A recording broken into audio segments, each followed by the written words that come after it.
وبما أني قادري أقول أدرك عبدك جيلاني أدرك عبدك جيلاني. السلام علیکم ورحمۃ اللہ تعالی وبرکاتہ.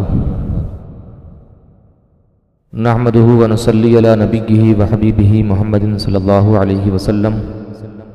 ان اللہ وملائکتہ یصلون علی النبی یا ایہا الذین آمنوا صلوا علیہ وسلموا تسلیما. اللہم صلی علی سیدنا وشفیعنا ونبینا مولانا محمد وبارک وسلم صلاۃ وسلام علیک یا رسول اللہ صلی اللہ تعالی علیہ وسلم. اللہ تبارک و تعالی کا ارشاد وَمِمَّا رَزَقْنَاهُمْ يُنْفِقُونَ.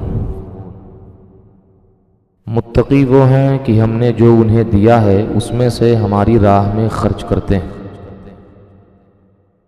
اور فرماتا ہے خود من اموالہم صدقۃ تطہرہم وتزکیہم بہا. ان کے مالوں سے صدقہ لو، اس کی وجہ سے انہیں پاک اور ستھرا بنا دو. اور فرماتا ہے رب والذین ہم للزکاۃ فاعلون. فلاح پاتے وہ ہیں جو زکوٰۃ ادا کرتے ہیں. اور فرماتا ہے وما انفقتم من شیء فہو یخلفہ وہو خیر الرازقین.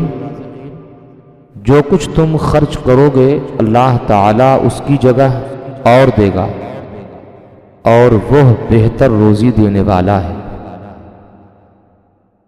اور فرماتا ہے رب مثل الذین ينفقون اموالهم فی سبیل اللہ کمثل حبۃ انبتت 7 سنابل فی کل سنبلۃ 100 حبۃ واللہ یضاعف لمن یشاء واللہ واسع علیم.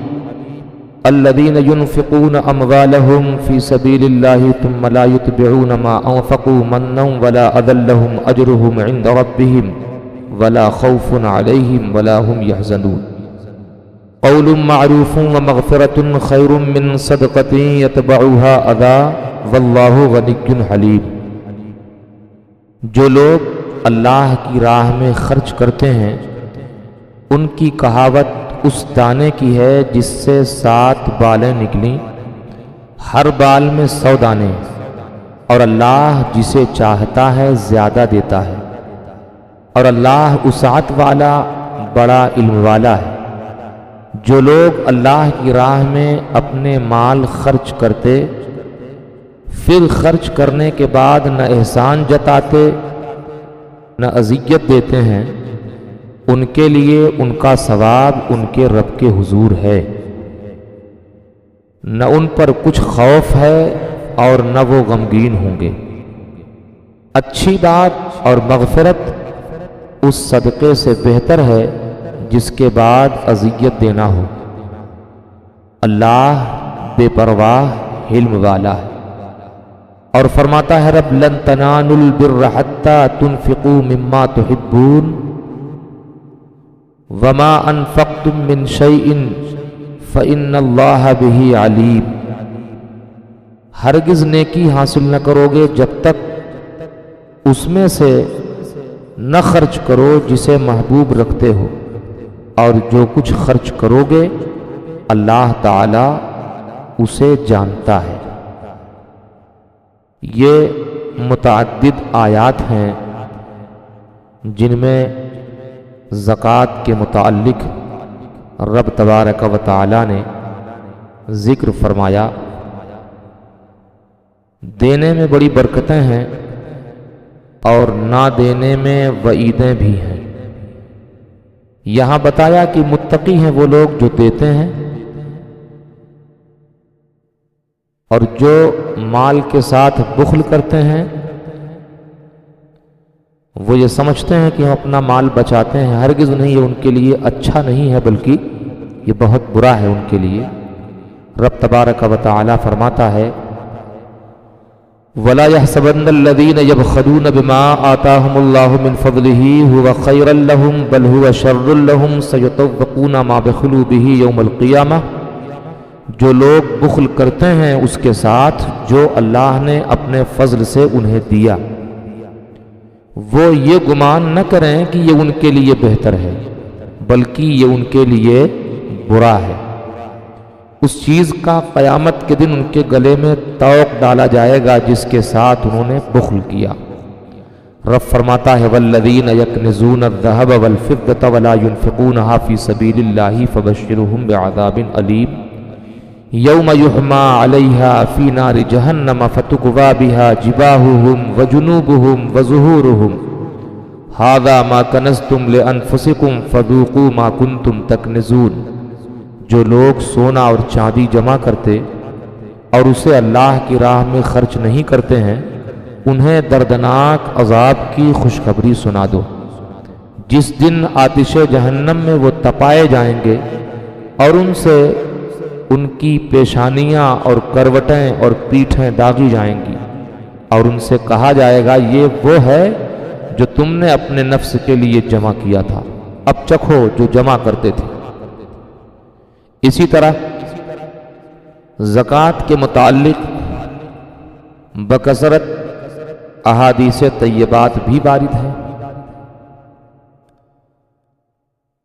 مسلم شریف کی حدیث حضرت ابو ہریرہ رضی اللہ تعالیٰ عنہ سے روایت فرماتے ہیں کہ حضور سید عالم صلی اللہ علیہ وسلم نے فرمایا کہ جو شخص سونے چاندی کا مالک ہو اور اس کا حق ادا نہ کرے تو جب قیامت کا دن ہوگا اس کے لیے آگ کے پتھر بنائے جائیں گے اور ان جہنم کی آگ بھڑکائی جائے گی اور ان سے اس کی کروٹ اور پیشانی اور پیٹھ داغی جائے گی، اور جب ٹھنڈے ہونے پر آئیں گے پھر ویسے ہی کر دیے جائیں گے۔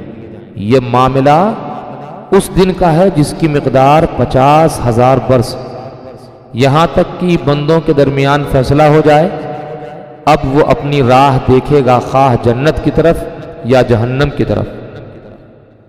اور سرکار نے اونٹ کے متعلق فرمائے کہ جو اس کا حق نہیں ادا کرتا قیامت کے دن ہموار میدان میں لٹا دیا جائے گا، اور وہ اونٹ سب کے سب نہایت فربا اور موٹے ہو کے آئیں گے، پاؤں سے اسے روندیں گے اور منہ سے کاٹیں گے۔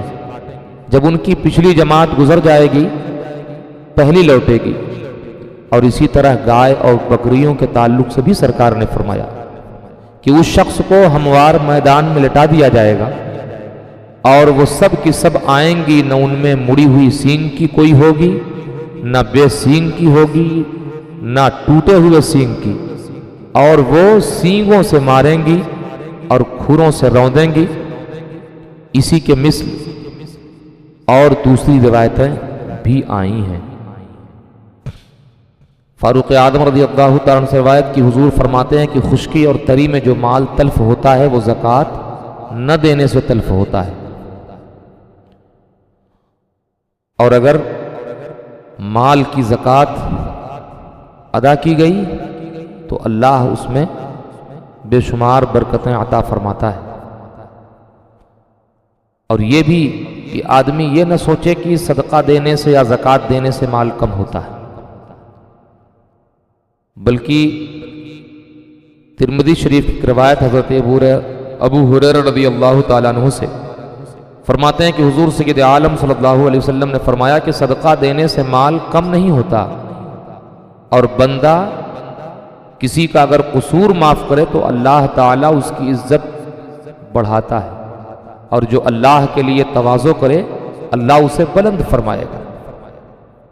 بخاری شریف کی روایت انہی سے ہے، فرماتے ہیں کہ حضور سید عالم صلی اللہ علیہ وسلم نے فرمایا کہ جو شخص اللہ کی راہ میں جوڑا خرچ کرے وہ جنت کے سب دروازوں سے بلایا جائے گا، اور جنت کے کئی دروازے ہیں۔ جو نمازی ہے دروازے نماز سے، جو اہل جہاد ہے وہ دروازے جہاد سے بلایا جائے گا، جو اہل صدقہ ہے وہ دروازے صدقہ سے بلایا جائے گا، جو روزے دار ہے وہ باب الریان سے بلایا جائے گا۔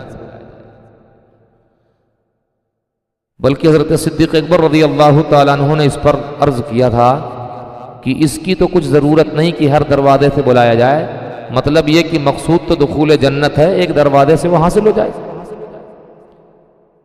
مگر کوئی ہے ایسا کہ جو سب دروازوں سے بلایا جائے؟ تو سرکار نے فرمایا ہاں، میں امید کرتا ہوں کہ تم انہی میں سے ہو۔ حضور اقدس صلی اللہ علیہ وسلم نے فرمایا کہ جو شخص کھجور برابر حلال کمائی سے صدقہ کرے اللہ نہیں قبول فرماتا مگر حلال کو، تو اسے اللہ تعالیٰ دست راست سے قبول فرماتا ہے، پھر اسے اس کے مالک کے لیے پرورش کرتا ہے جیسے تم میں کوئی اپنے بچڑے کی تربیت کرتا ہے، یہاں تک کہ وہ صدقہ پہاڑ برابر ہو جاتا ہے۔ زکوٰۃ شریعت میں اللہ کے لیے مال کے ایک حصے کا جو شرع نے مقرر کیا ہے، مسلمان فقیر کو مالک کر دینا ہے، اور وہ فقیر نہ ہاشمی ہو نہ ہاشمی کا آزاد کردہ غلام، اور اپنا نفع اس سے بالکل جدا رکھے۔ زکوٰۃ فرض ہے، اس کا منکر کافر ہے، نہ دینے والا فاسق اور قتل کا مستحق، اور ادا میں اگر تاخیر کرتا ہے تو گنہگار اور مردود الشہادہ۔